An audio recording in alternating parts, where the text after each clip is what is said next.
पाठ का आशय। जननी जन्मभूमिश्च स्वर्गादपि गरीयसी। प्रत्येक व्यक्ति का अपनी जन्मभूमि से अनुराग और उस पर अभिमान करना सहज है। कर्नाटक हमारी जन्मभूमि है।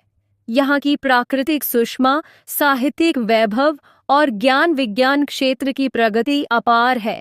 देश विदेश के लोग यहाँ की तकनीकी के विकास की मुक्त कंठ से प्रशंसा करते हैं। इस संदर्भ में प्रस्तुत पाठ अत्यंत प्रासंगिक एवं सार्थक है।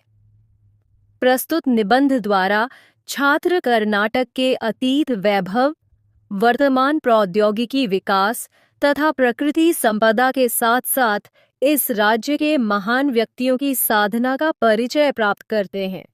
कर्नाटक राज्य भारत देश का प्रगतिशील राज्य है। यहाँ की आबादी लगभग 6 करोड़ से ऊपर है।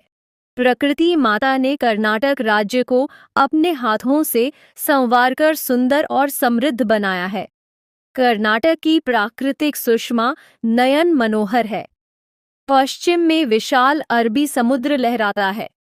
इसी प्रांत में दक्षिण से उत्तर के छोर तक फैली लंबी पर्वतमालाओं को पश्चिमी घाट कहते हैं। इन्हीं घाटों का कुछ भाग सह्याद्री कहलाता है। दक्षिण में नीलगिरी की पर्वतावलियां शोभायमान हैं। कर्नाटक में कन्नड़ भाषा बोली जाती है और इसकी राजधानी बेंगलुरु है।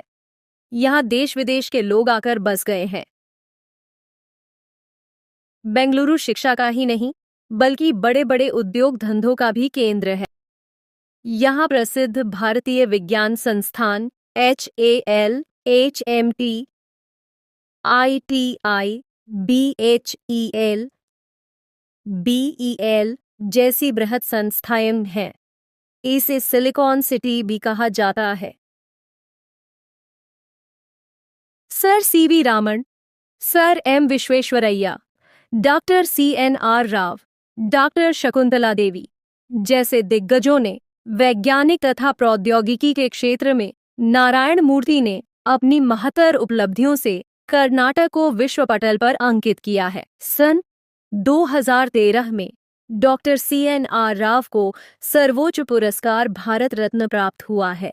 यहाँ सोना, तांबा, लोहा आदि कई प्रकार की उपयोगी धातुएं मिलती हैं। भद्रावती में कागज, लोहे और इस्पात के बड़े कारखाने हैं। इसके अलावा कर्नाटक में चीनी, सीमेंट, रेशम और कागज उत्पादन के अनेक कारखाने हैं। कर्नाटक में चंदन के पेड़ विपुल मात्रा में हैं, इसलिए कर्नाटक को चंदन का आगार कहते हैं। यहाँ चंदन का तेल, साबुन तथा कलाकृतियां भी बनाई जाती हैं।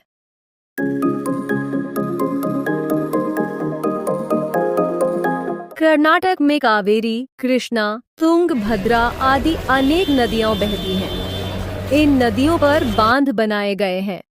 इनसे हजारों एकड़ जमीन सींची जाती है।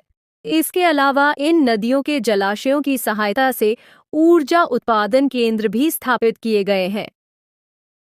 जोग, अब्बी, गोकाक, शिवन समुद्र आदि जलप्रपात मनमोहक हैं।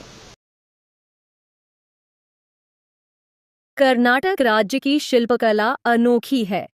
बादामी, ऐहोले, पट्टदकल्लू में जो मंदिर हैं, उनकी शिल्पकला और वास्तुकला अद्भुत है। बेलूर, हलेबीडु, सोमनाथपुर के मंदिरों में पत्थर की जो मूर्तियां हैं, वे सजीव लगती हैं।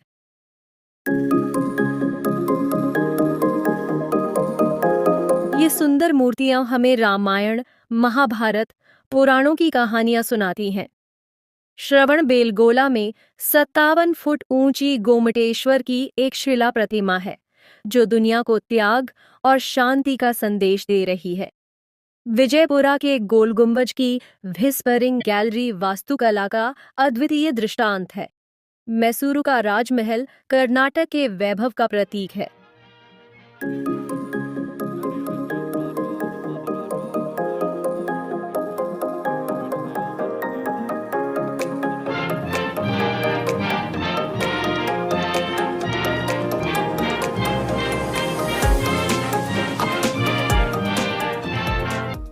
प्राचीन Saint Philomena church Jagan Mohan Rajmahal art gallery का पुरातत्व वस्तु संग्रहालय अत्यंत आकर्षणीय है।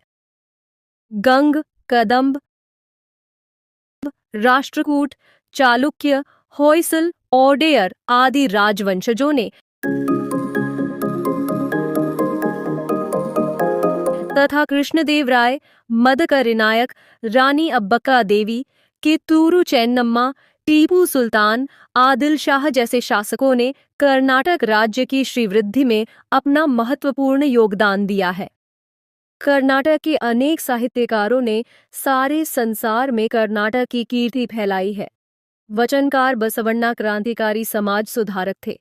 अक्का महादेवी, अल्लम प्रभु, सर्वज्ञ जैसे अनेक संतों ने अपने अनमोल वचनों द्वारा प्रेम, दया और धर्म की सीख दी है।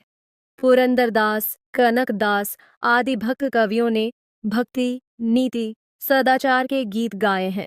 पंपा, रन्ना, पोन्ना, कुमारव्यास, हरिहर, राघवांक आदि ने महान काव्यों की रचना कर कन्नड़ साहित्य को समृद्ध बनाया है। आधुनिक काल के साहित्यकार कुवेंपु, दरा बेंद्रे, शिवराम कारंत, मास्ती वेंकटेश अय्यंगार, विकर गोकाक, UR अनंतमूर्ति, गिरीश कार्नाड और चंद्रशेखर कंबार ज्ञानपीठ पुरस्कार से अलंकृत हैं। यह कन्नड़ भाषा, संस्कृति तथा कर्नाटक के लिए गौरव का विषय है।